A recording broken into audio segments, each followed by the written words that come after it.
Hi everyone, this is going to be the Revit Tower building, and to get started, let's open Revit and then do units, UN, and then let's change length to meters, decimal places to 2. Okay, now we can open Rhino inside, and then when it's open, let's double check the units again.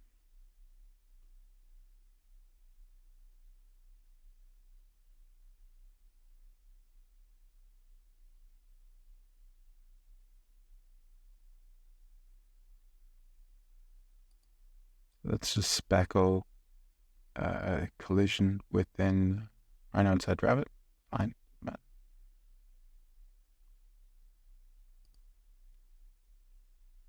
And open Rhino. As always with this workflow, do not open Rhino. Typically, only open it through Revit.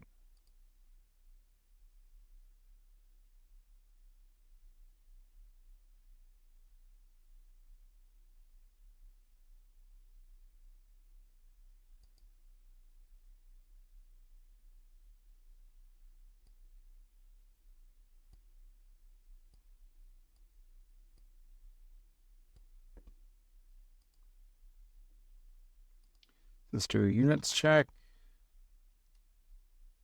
We want this to say meters. It does say meters. Okay, perfect.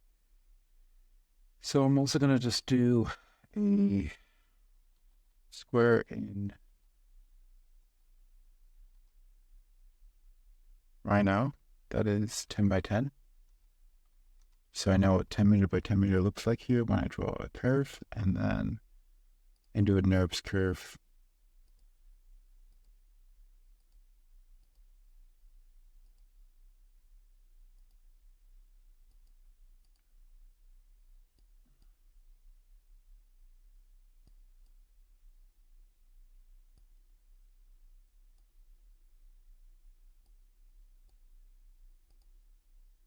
Let's just make this like a rounded kind of triangle as such. Up.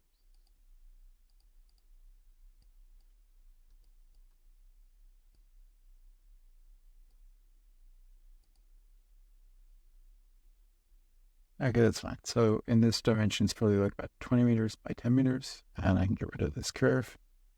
And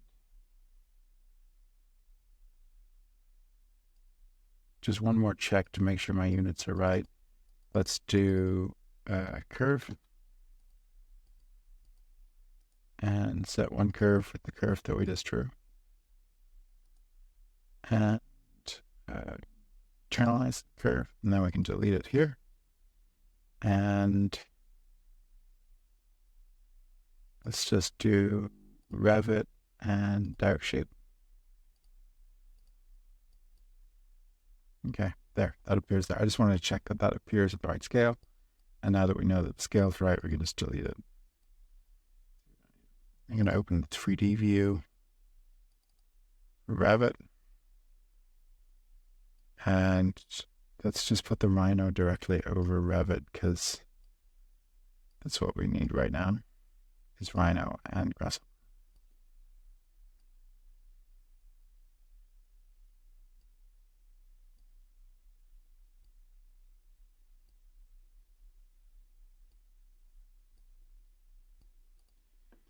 Okay, so I'm going to do this slightly differently than I in class. I think this is an interesting alternative way of doing it. So in class, I did move this curve, and we got in the unit C to give it a height.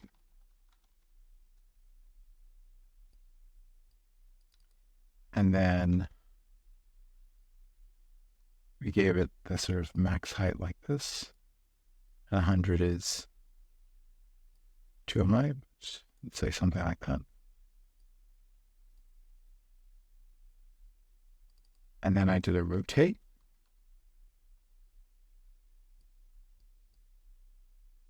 And that's rotating on the origin, not on relative to the actual geometry itself, so I can get the area, get the center point, get the center point that goes to plane, and then angle I can change to degrees and do 0 less than 360.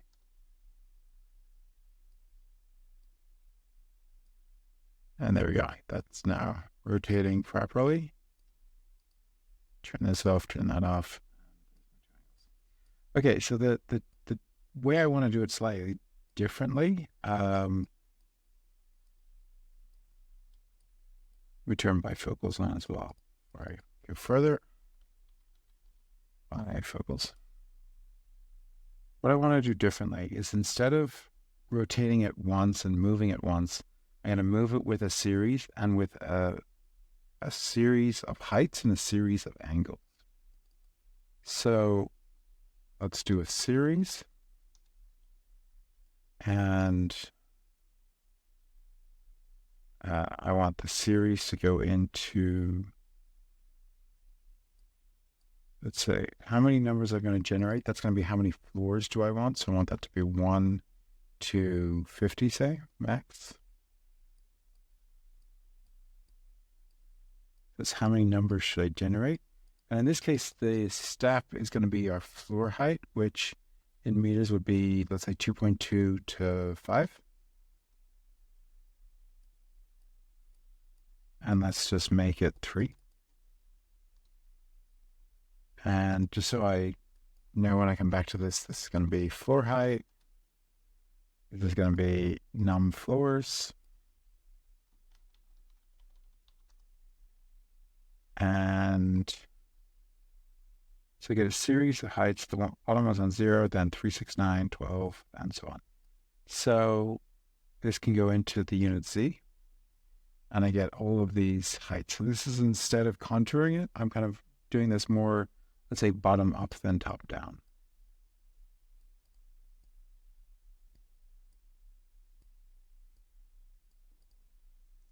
And then I want another series of rotations. Let's copy this. The number of floors is going to be the same, but the step is going to be the angles. So let's do 0 to 30. But this is not the total angle of rotation. This is the angle between floors. So if I look at the panel here, so on 0 to 0, but this means that the first floor is going to rotate 2 degrees, the next one 4, 6, 8, so on. If this becomes, say, 15, then it's got 0, 15, 30, whatever. There's going to be a lot of rotation. So I can connect that to angle. I could reduce it.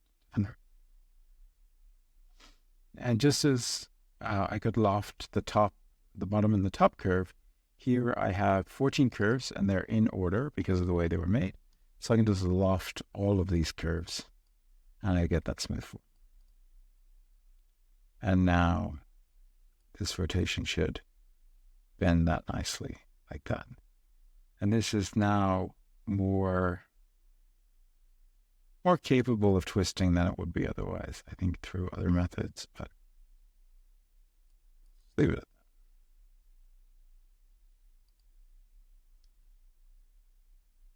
that. Okay, so now I don't need this. And with this surface, I'm going to do the isotrim method to divide the surface. And to do isotrimming, I need the isotrim component, and I need a divide domain, because this needs a domain. And the domain of anything should be 0 to 1, but sometimes gets distorted and becomes more than that. But in a curve, if it was 0 to 1, then the midpoint of the curve is 0.5. And it's just any series of numbers from 0.1, 2, 3, 4 to find a position along that curve. But if our surface is going to have a UNIV domain, so I don't need to reparametricize the domain to get it to 0 and 1. I could, but it wouldn't make much difference, really. Because I'm just going to divide it by U and V anyway. So this is the domain, this is the surface. And I can just do two, I was going to say 100 point sliders, but maybe that's too much. Might do 100 point slider, but then bring them way down. Okay, so let's do this. And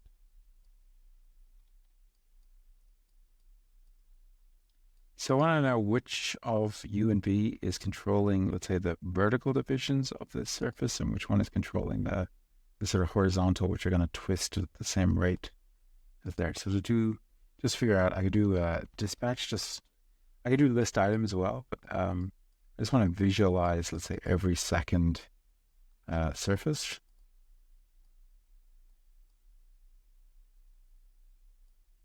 Like that. And if I turn one of these to 1, there we go. I can see that that's the number of floors. If I add it the other way around, I can see this would be creating stripes that way.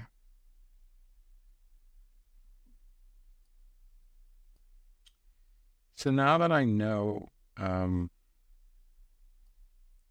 this is controlling the sort of floors, I can take the number of floors from over here, where I have num floors. This is going to be rotation. Let me just name that right now. Rotation. And so num floors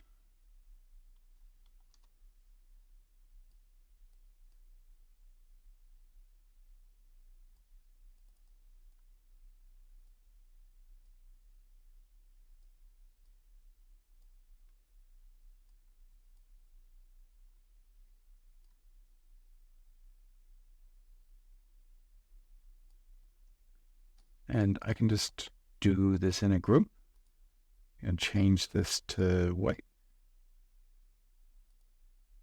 And I learned, let's rename the group as num floors.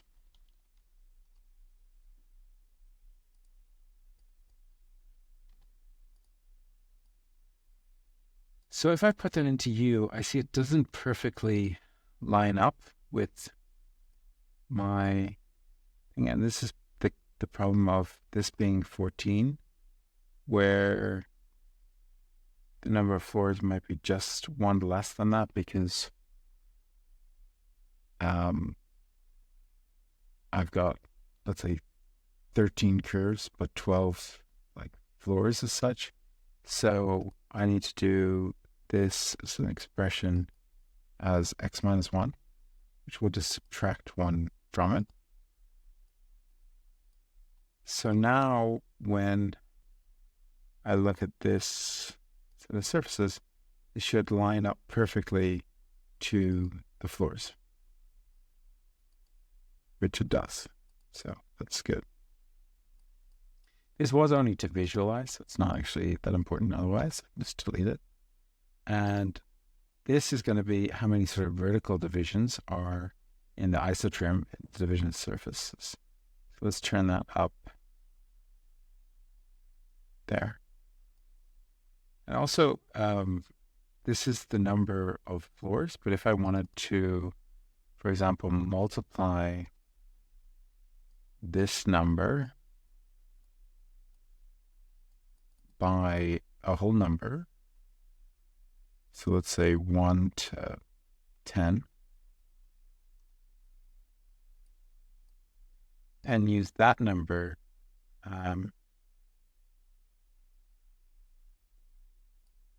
we might actually put the x minus 1 here.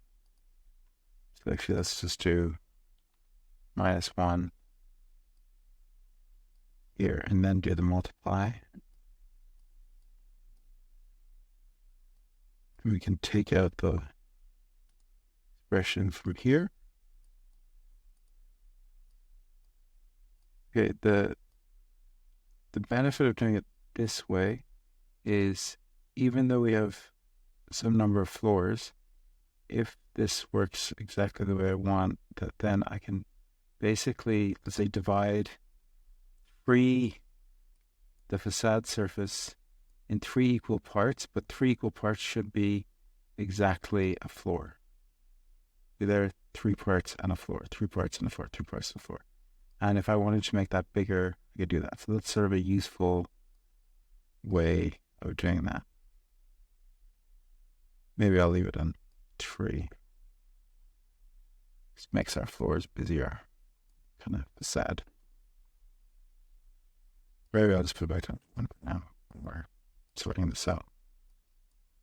And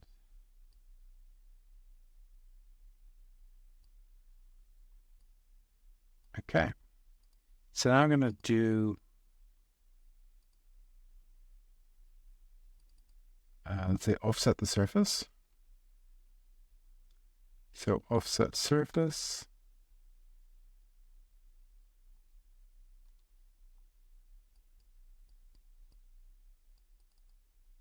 And we can do from 0.5 to 3.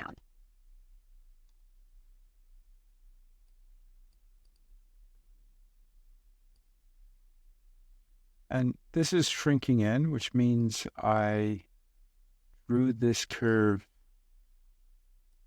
maybe the wrong way. So I could change it and draw it anti-clockwise, or I could just do, say, flip curve right here at the beginning.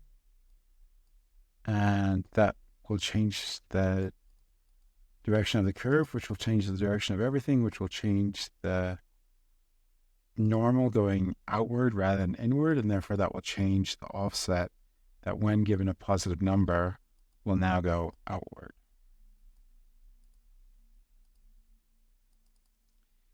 And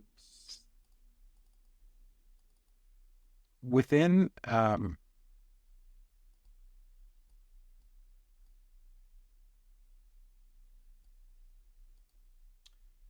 within each of these, and I could offset usually before doing the isotrim, but I think it gives me the exact same result. Like do offset from loft and then divide both of them and do isotrim for both. But I think in this case it's going to give me the same results. So I might just leave it. If I need to change it, I'll come back to it. So then I'm going to work on one of these when I do my sort of stringing my surfaces together. Because I definitely don't want to do this for all of the surfaces all at once.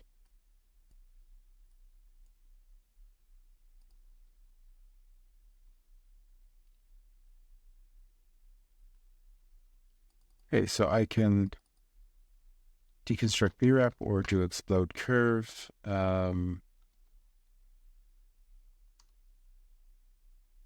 I'm basically just trying to get access to the vertices, the sort of edge points.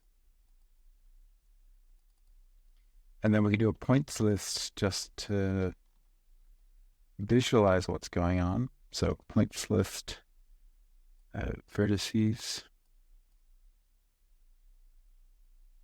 Do these points first, and then do these points. And then do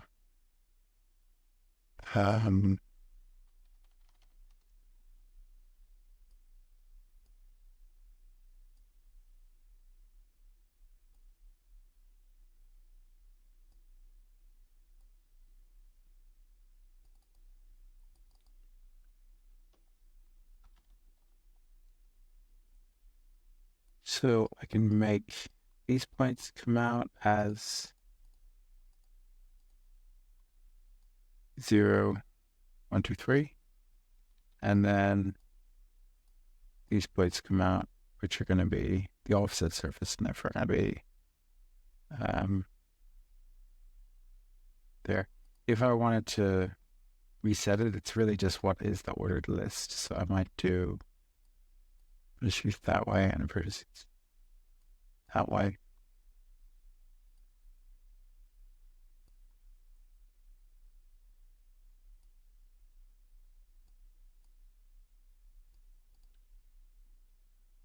Okay, so now I can string surfaces to here, where these are the back surfaces and these are the front. I might just write back so I don't confuse them later. Front.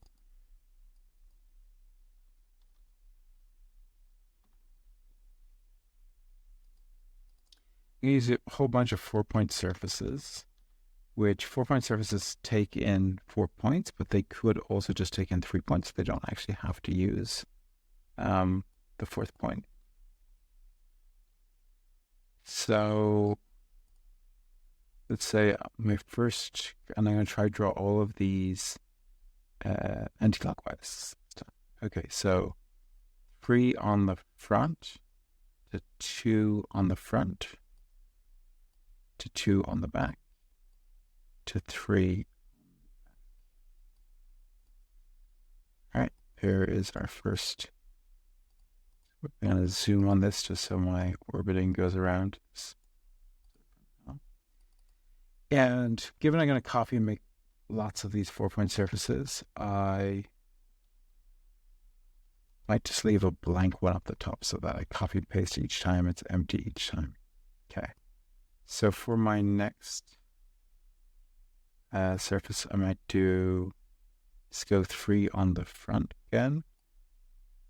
Let's go 1 on the back. And then 2 on.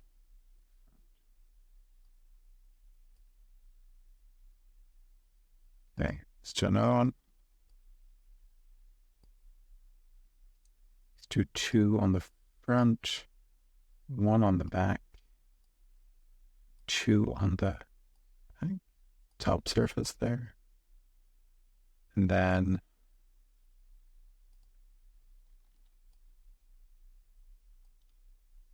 let's go 3 back, 2 back, 1 back. And this bottom triangle,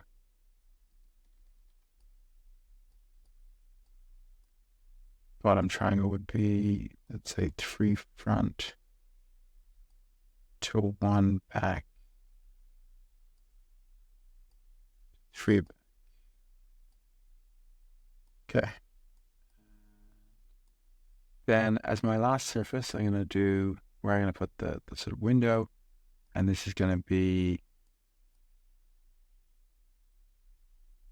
let's make it just entirely on the back, as in 3, 0, 1. Oh. So 3, 0.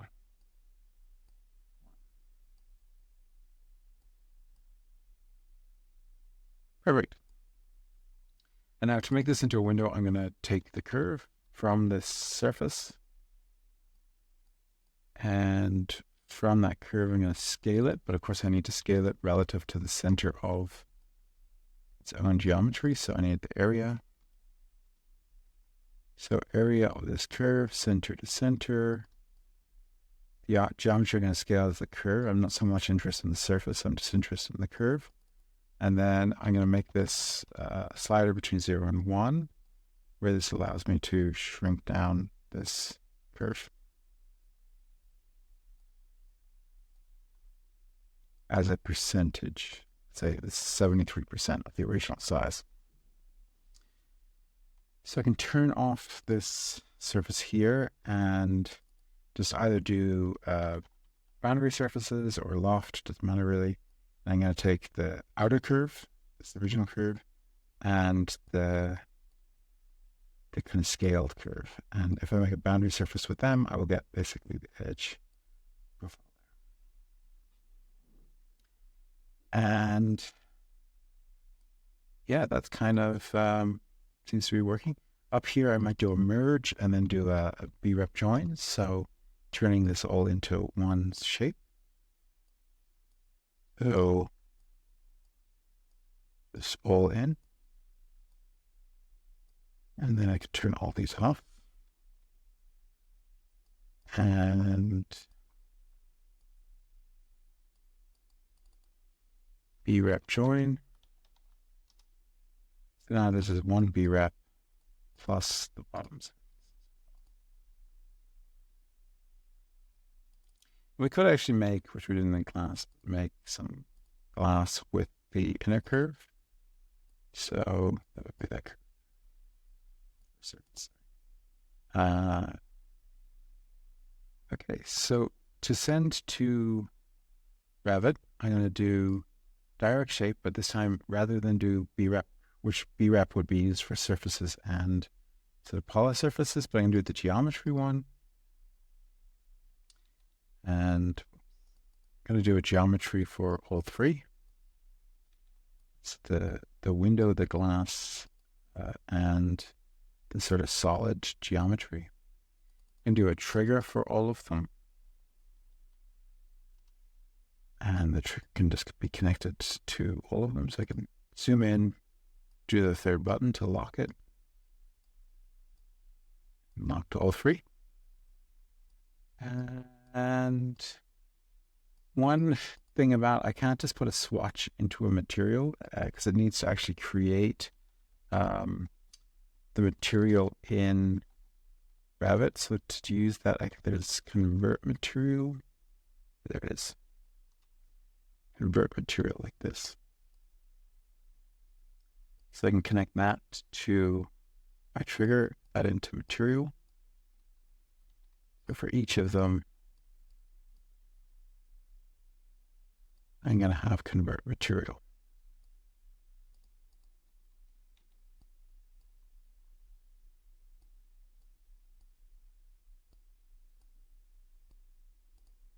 Okay, now because the triggers are on, I can disconnect this without much. Now the BREPs are geometry, so they actually go to geometry, not to the top categories. I don't need to worry about the name for this example. So this would be geometry. It's here.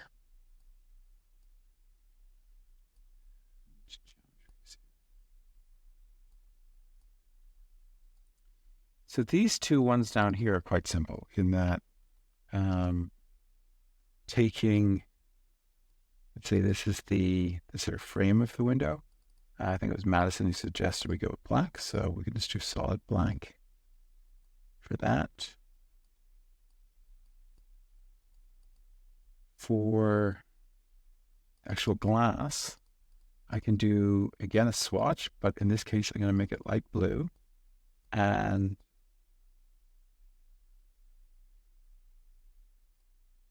kind of a really light blue. Also turn the transparency down. So this will create transparency even in Revit. I think it should. And then for up here, I'm going to use a gradient. So right now,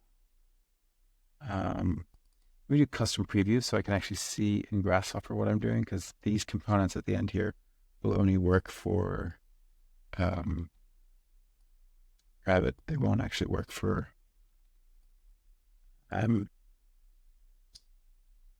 Rhino. So this would be material, so top and bottom. This would be surfaces, top and bottom.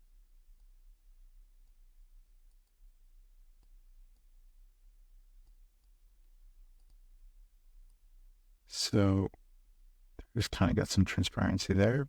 But, maybe we need to turn it up. We'll check later.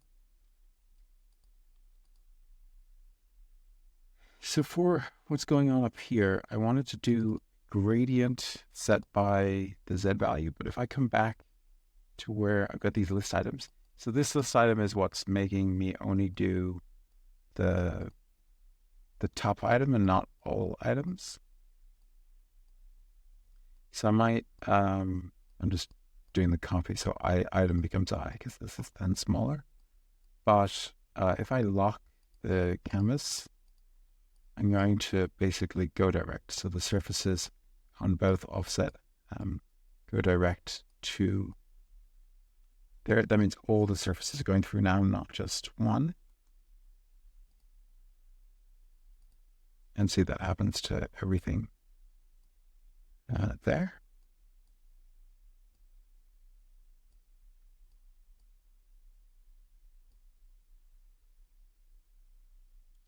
Guess I can move this down here a bit. And also just move everything this way.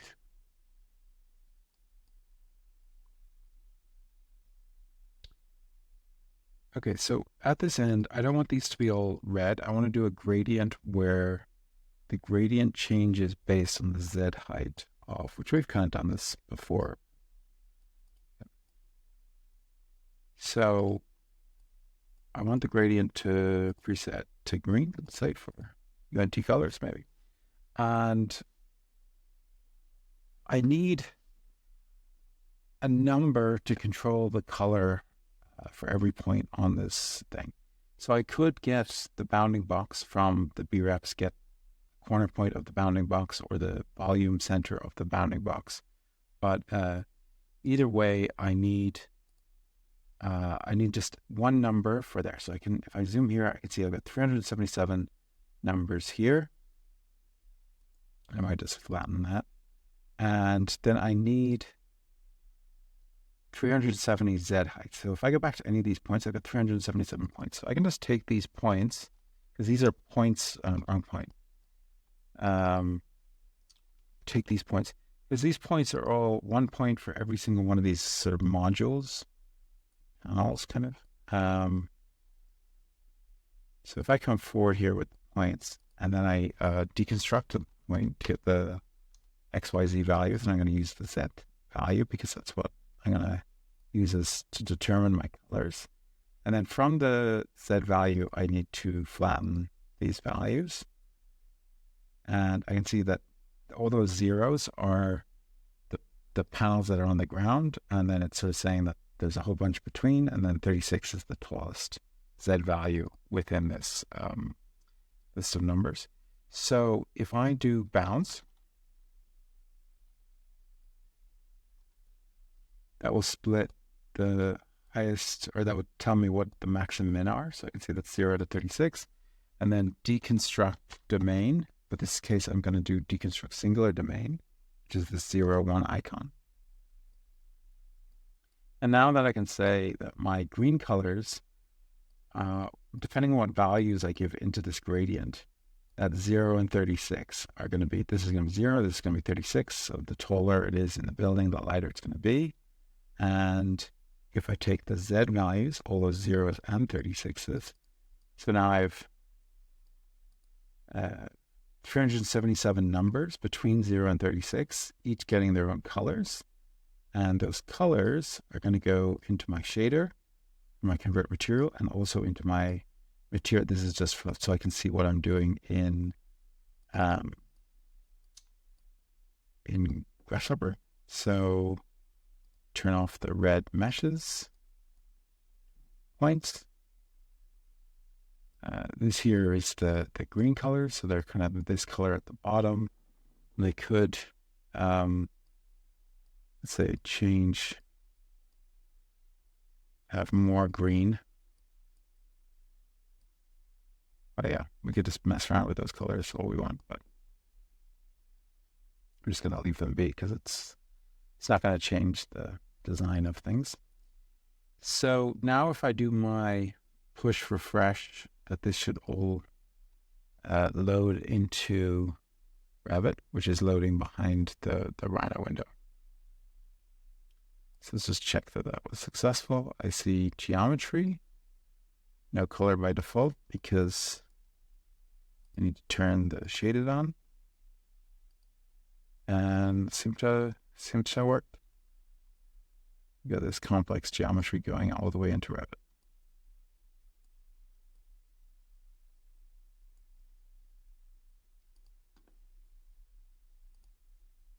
Cool. So now we've got two more sections. One is the columns and one is the floors.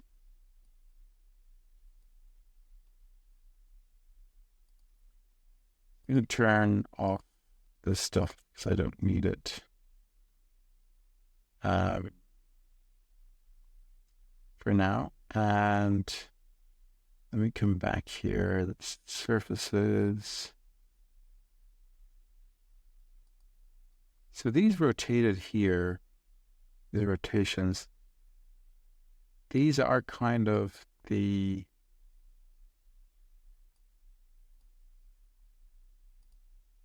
drag everything from here forward. Oh wait, that's loft. I can go forward too. So these rotation here are kind of our floor curves. We can put a curve in here and let's say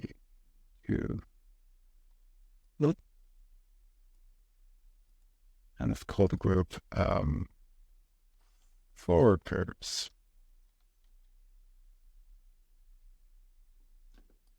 Okay, so with the floor curves, I'm going to make my floors. And let me copy this group to like a different section of the script so that I'm just going to create a little room. Just bring it down here. Seems far enough. Okay, so I can do add floor.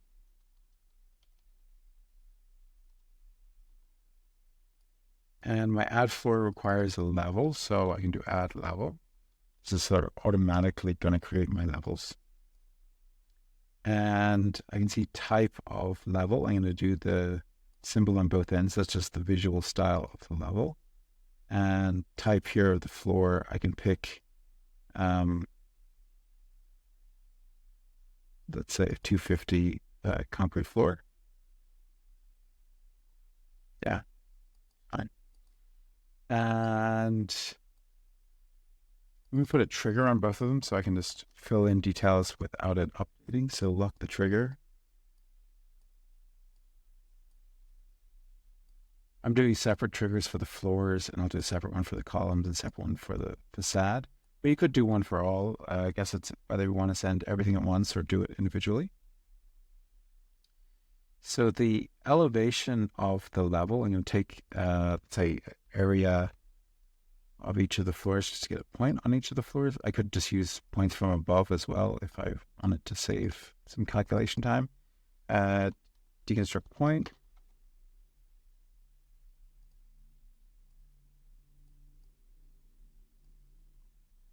And let's move this down. And then the Z value, which is the Z height of each of the floors. That can be the elevation as a list of numbers.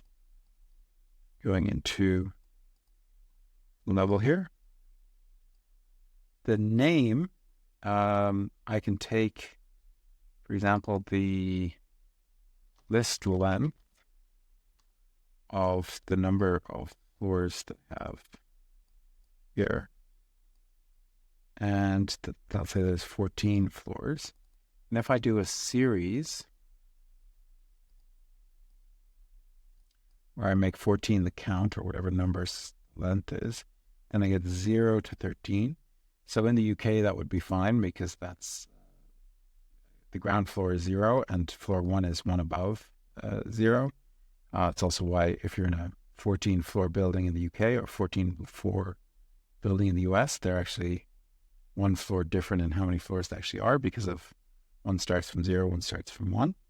But in the US, it's starting from 1. And so now I have 1 through 14. And then I can do, say, concatenate. So concatenate allows me to combine these numbers with some words. I'm going to use a panel and just say level underscore like that. And if I look here, I can see level 1, level 2, level 3, level 4, level 5. Maybe even I just make this LV.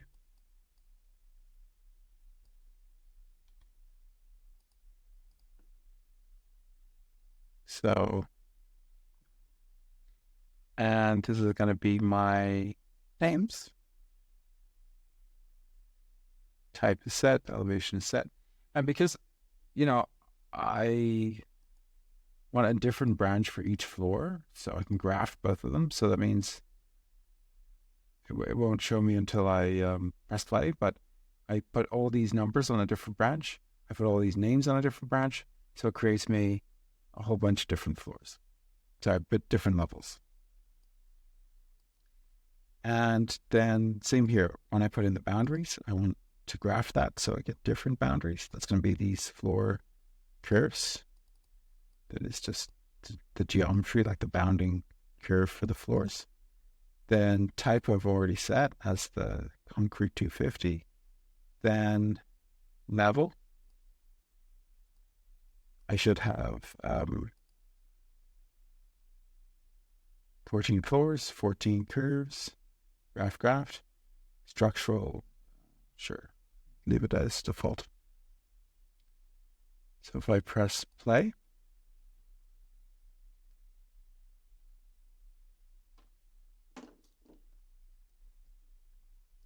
we can just label this section as floors. Let's minimize that for a second. And I can see definitely a floor on the top there.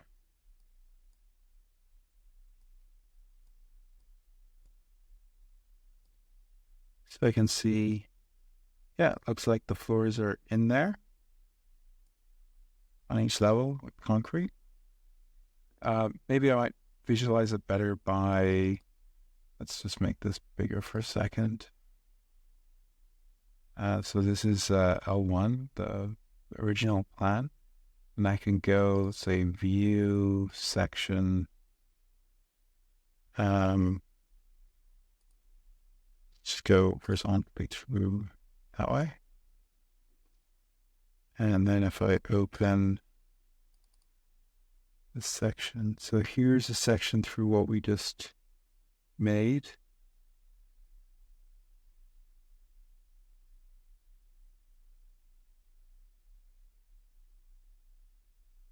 I thought I might have seen, oh, the levels are here. They're slightly different in terms of the length to the original levels, but here's like level 6, level 7, level 8, all these names that I set. And this is level 1. And 8.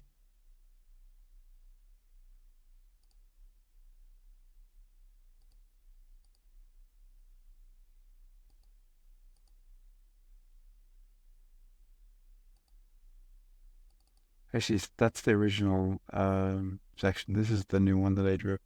So this is cut through the building. There's the floor. And I could just do visibility, like V, and then graphics. And let's say a floor, like floors when cut patterns, override this with a color. So I'll give it a solid color. And color is going to be, say, black. Okay. There we go. So now the floors will go black, and I can see how the facade's working and how that's cutting.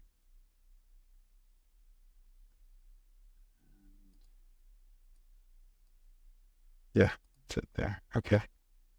So that's level 1. All right, so let's minimize this again and go back and do this.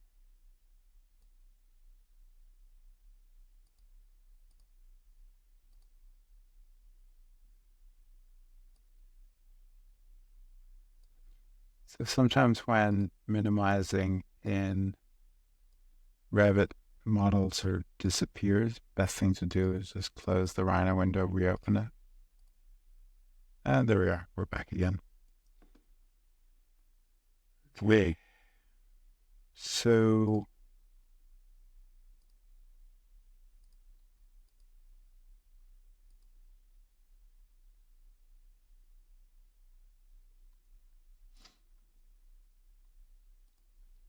to do the columns, I'm going to do, can be a little bit advanced. I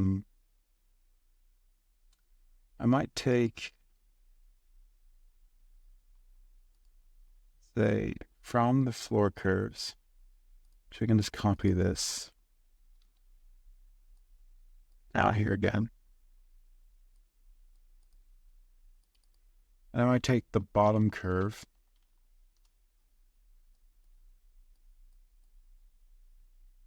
this item indexed by default will be 0. And I'll turn that into a surface. And then I can do a divide surface.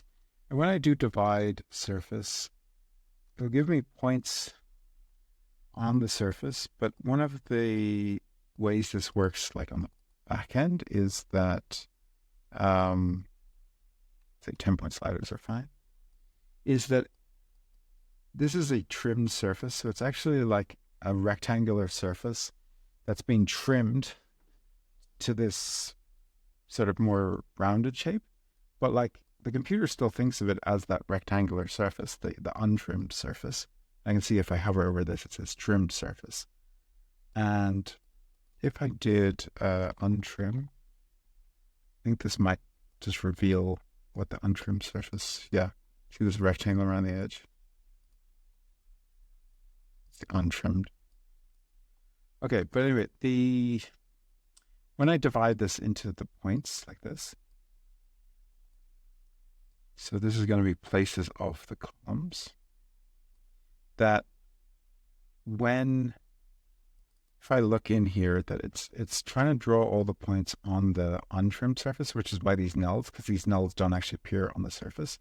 So because I've got all these nulls in here, I might do a clean tree, like this. And now all those nulls basically disappear. I think if I had a flattened,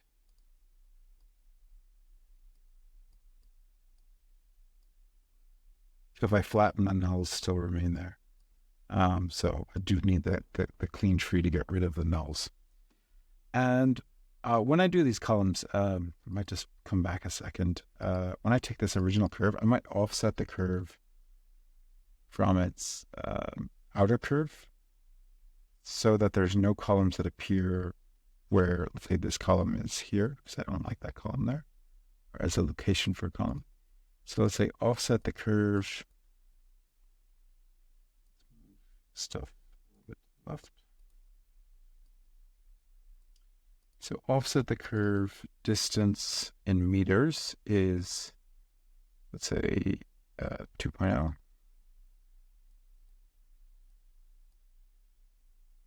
And it's negative, so I could do negative as a component. I could also just come in here to expression, do x multiplied by -1. So I can see this comes in here. And if I use this offset curve as the surface that then is going to get divided, then I get no columns locations, those points on the outside. And that's way too many columns for this structure.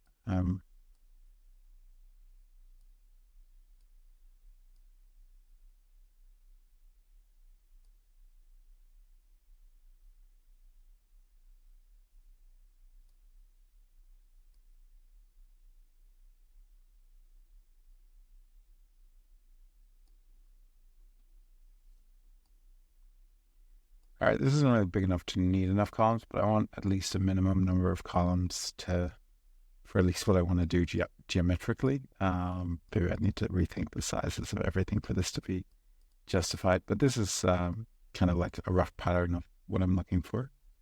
And with this tree here, so I flatten the point here, and then I've done my thing. So I've got basically 10 points flattened, and I want them to move up through the building with the same rotation as what's going on here. So to do that, I want to move all the points and then rotate all the points. So move and rotate.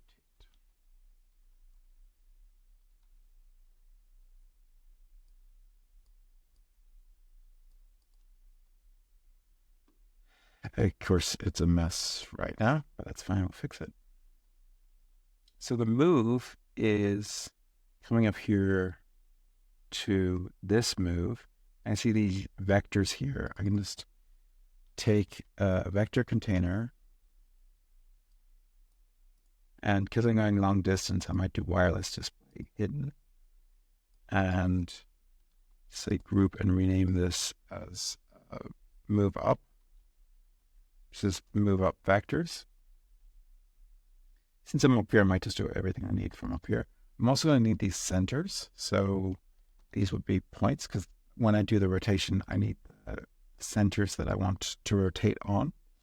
So this would be floor centers. And then I also want, as another container, I want these angles. So these are numbers.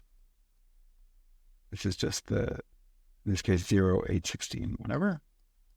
So group and rename as angles. And let's make this wireless hidden. Hidden. Okay, so let's take these 3 containers down to here.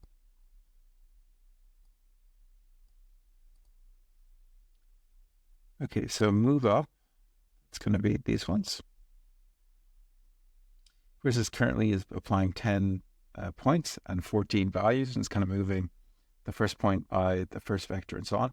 I want all of the points to move by all of these vectors. So I can just graft this points, and say this is getting confusing here, but I can see that it's moving all of these points by each one of these vectors, basically for every single floor. Move up.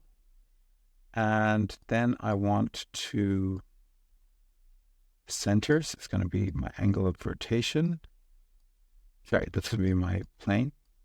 And then the angles are going to be here. But this rotation has to occur where there's one angle and one plane for every floor. And currently, I have 14 points on 10 different branches. And I can look up here and say that I have 14 floors and let's say 10 columns, 10 points on every floor. So I need 14 branches for 14 floors. So I need to flip this matrix. I'm going to flip this matrix by a number of times. So go to number of floors and then do the rotate. So for each floor, I think I'm going to have to graph. Yeah, so that's not really working out.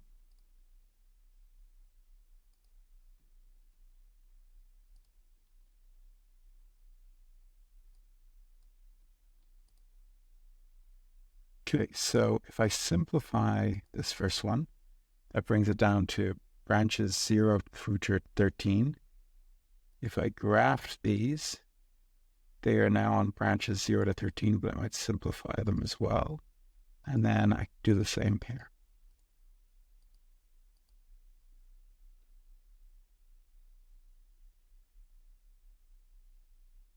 So now I have 13 branches on each and 10 points, which is the 10 points on the floor.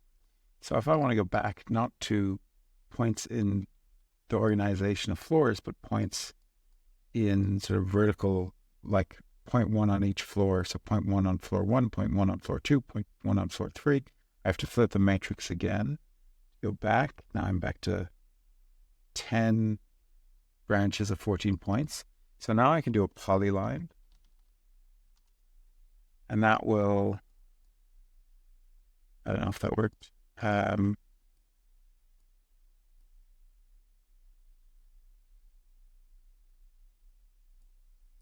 think we might be rotating too much. Let me just double check.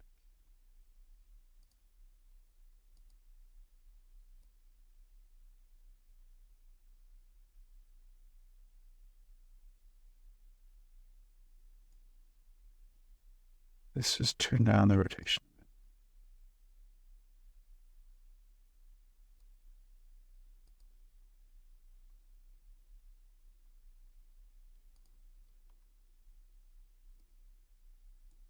I don't think that's the issue.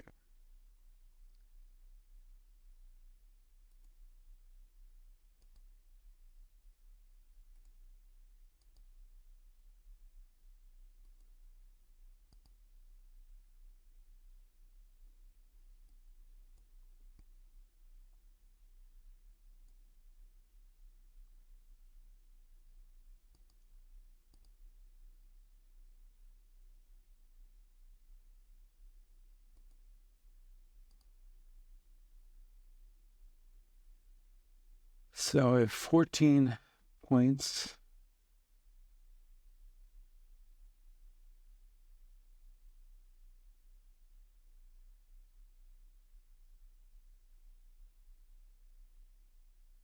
So here are 140 values.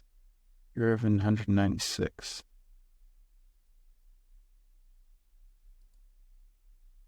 Let's check.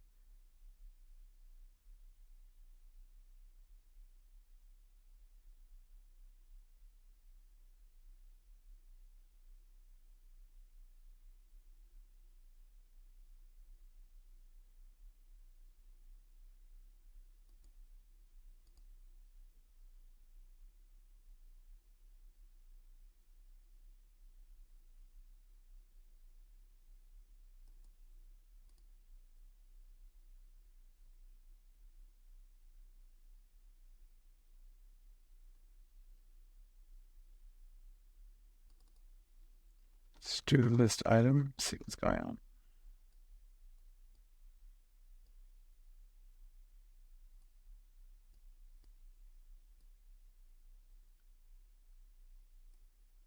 So that was the points before they get rotated.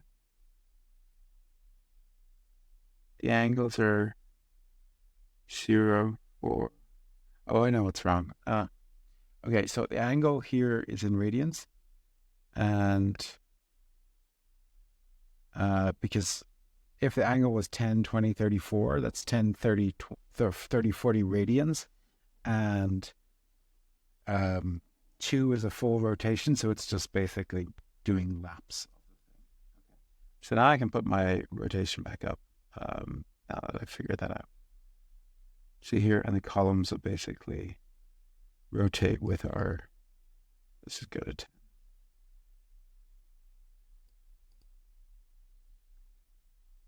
Okay. So figure that one out. So now that these polylines are here, I flatten them. So I have 14 polylines.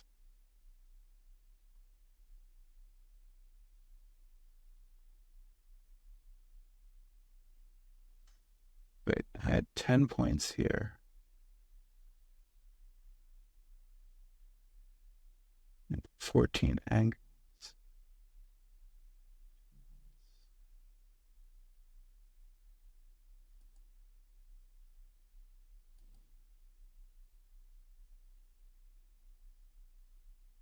Yeah, so plane has to be grafted, otherwise you get sort of additional geometry. I'm not sure where it was going, but anyway, it looked the exact same, but it obviously was not. So 140 values here, 140 values there, and now, yeah, 10 branches of 14. That's what I wanted. Okay, so now I can explode the polyline, and I should get segments that are by the floor, because that's how they were joined by the points, the initial points. And using these segments, I can, let me think, this is 10 things. So I need to flip matrix again, go back to floors. It's a lot of flipping and flipping. So now I have 10 points on each branch. I have 13 branches. Sorry, I have 14 branches, 0 to 13. I have 13. It dropped. Oh, because segments, yeah, okay. So if I have a number of points in a line, I will have slightly less segments because there's a point here at the bottom, there's a point here at the top, but if I count the segments, it's usually one less. So that's accounting for my slight change in the amount of data. So now I'm going to add column. I'm definitely going to put a trigger on this. Trigger, lock it, and column. And this is curves, is it? Yeah, 2 segments. Line like curve. Perfect. So these can go to location, and then type, I can just do 475, the smallest one. Okay, it's still pretty big, but yeah. If I wanted to very quickly, or let me do it afterwards, and then we can just change it. Let me first play.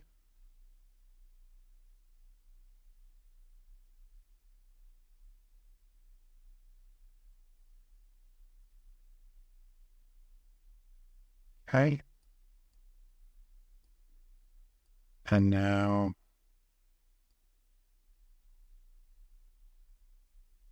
we start to see columns in the section. They probably won't be that visible in 3D.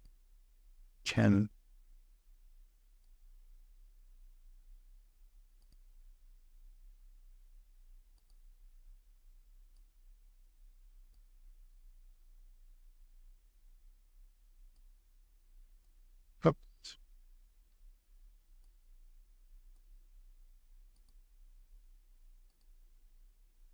Go into section 2, which is the one I created, and let's just change visibility graphics and go columns. So columns, if they're being cut, so here, columns, pattern, cut, override, solid, and I might make it not quite black, but let's say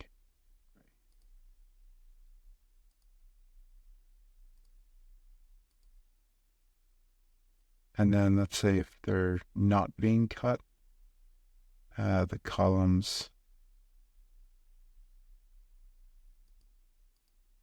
would be solid and even lighter gray.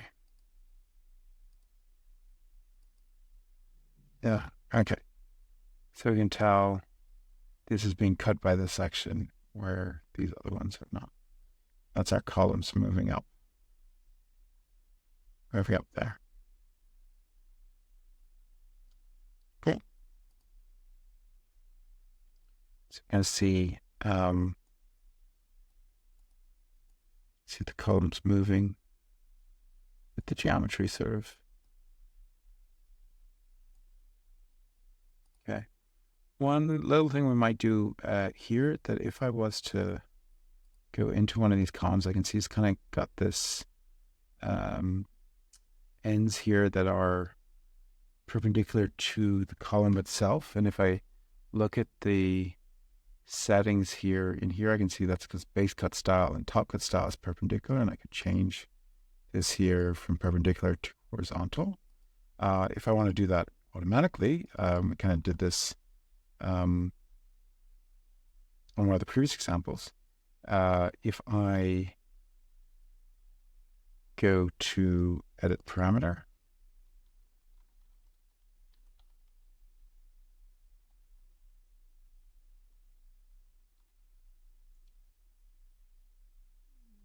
say query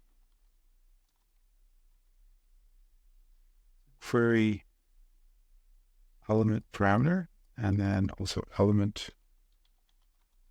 parameter, the query parameter and element parameter. And I'm going to change, let's say 3 things, and I definitely want to copy paste these before I make any changes to them. And I want to connect them all to my trigger.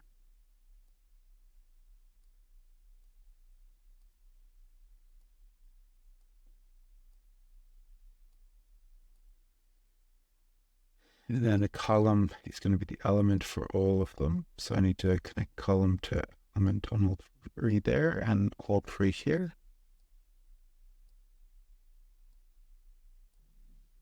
And the parameter I select is going to be to here. This is just the sort of general workflow of it. Okay, so I can see this is base cut style, and just look at all the capitalization, the spaces, and make sure you copy it identically, because you're kind of like asking it to search for an identical thing. Don't sort of change any of the capitalization or spacing. So base cut style, enter. And top cut style. There's going to be the names here. And if I go to this menu here in Revit, I can see that perpendicular is the 0. So horizontal is the 1, vertical is the 1. So basically just change the value to 1 because it's the 0, 1, 2. It's the value 1 in the list. So that will make a horizontal cut on all the columns and change it from this perpendicular cut by just having this 1 here for both base cut style and top cut style. And then as just something else, this top extension, I can make here, because we did the floors and there's sort of any number of ways that you could do this accurately, but okay, now let's just do top extension. And let's go into a section. So even when this takes a flat side, this is going to be too tall here by the floor width because the column goes all the way to the top of the floor. So I really want to subtract from the top the width of the floor, which I think is 250 millimeter, which would be in meters be 0.25. So I'll just check if this is the right value. I'm not sure. And now I can do play on all the columns and see how this updates.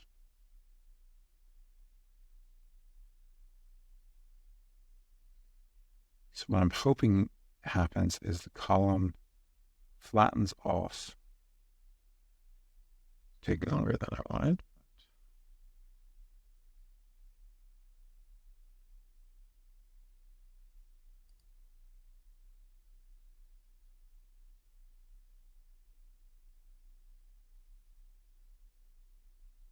Done.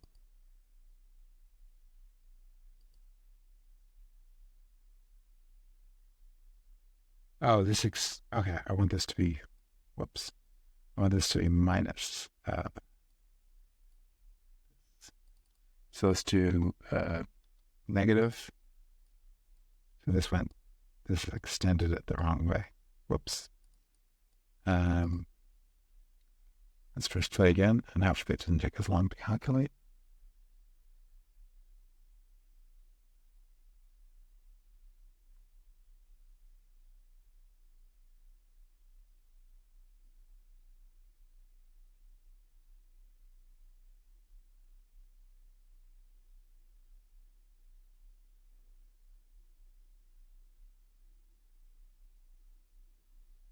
Okay, so now the column should be fitting. So that floor isn't exactly 250 or it's something to put it, but each of the columns now is flat and no longer it's cut perpendicular to the column itself. That works much better for these twisting columns that are going through that. If I go into 3D, I can kind of see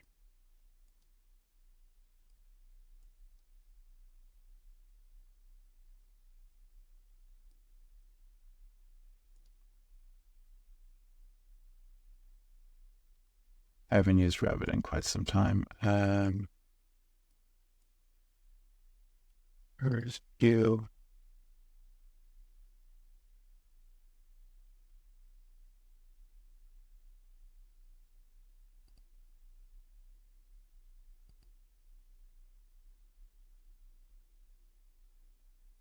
Yeah, I mean, I just forget one of the buttons in Revit of how to kind of cut into this section so I can see.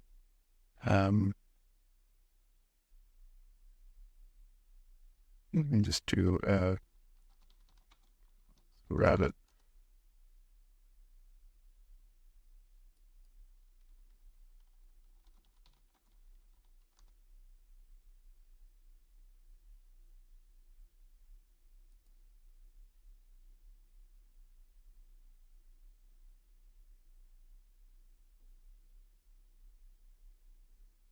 So let's analyze this for a second, maximize this, and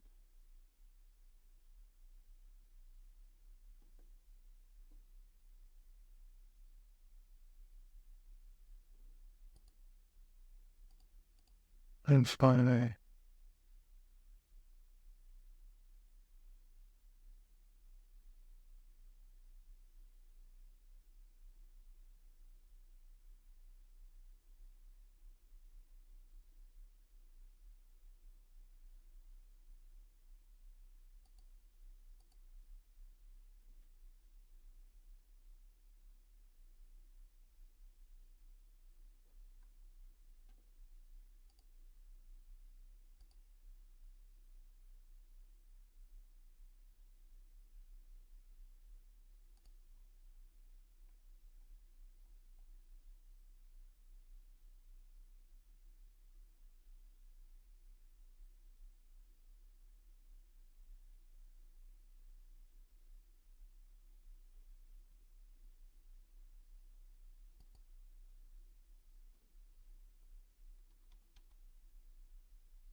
Oh, here we go. I think.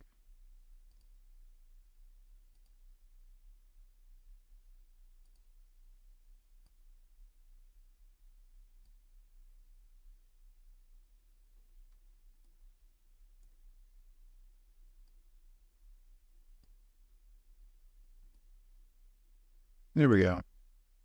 So now I can see in with the section box. My columns moving through the building in 3D. This looks all the wrong dimensions structurally, but okay, doesn't matter. Cool. One other thing to, I guess, just do is let's go right outside, open Grasshopper again.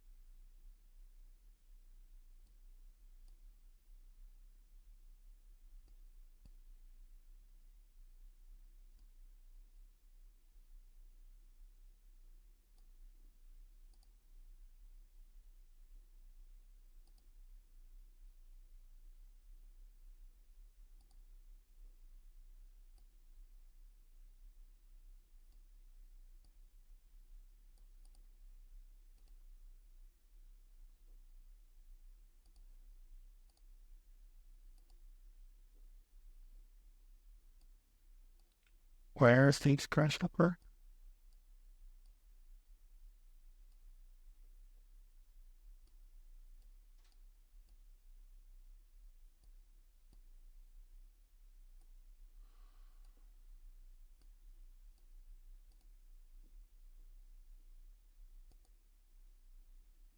It's Brandenburg.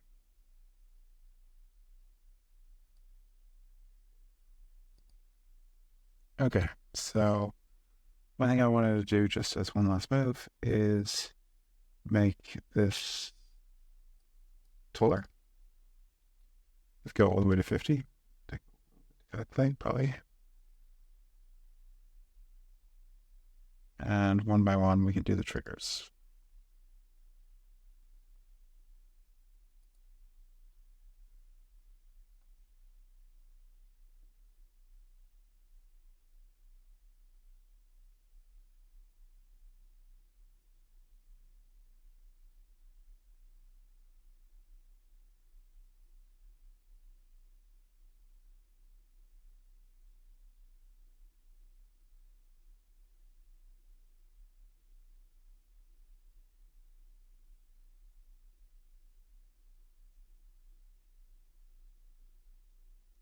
I think this first one might take the longest because it's the facade, but and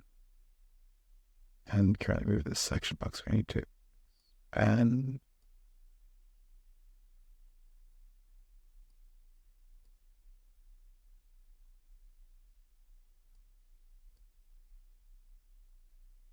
all right, that looks like the top, and then we do play to update the floors and the levels.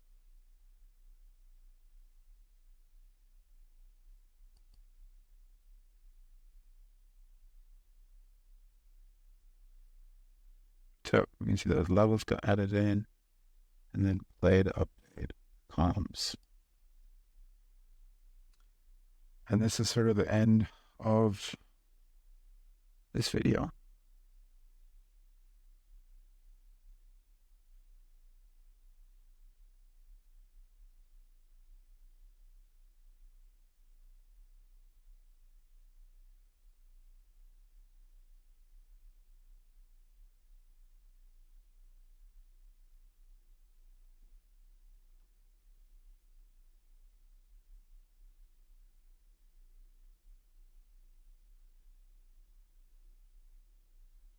I'll just wait for it to load and then end the video.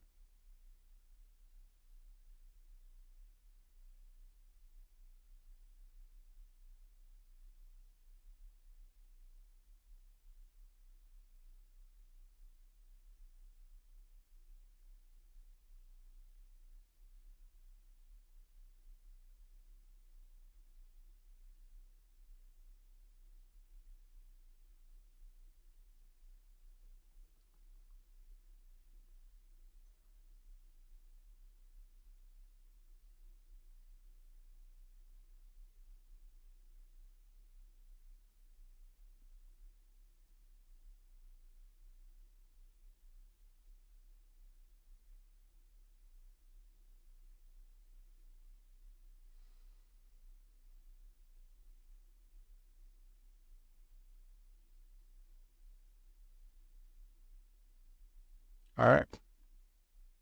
Load. So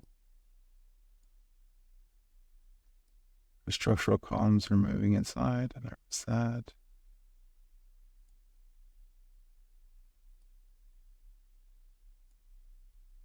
Perfect. So that's what I wanted to get through in this example. And yeah, I'll see you in class, and we can talk about how you might make this method into a bookshelf. Great. See you in class.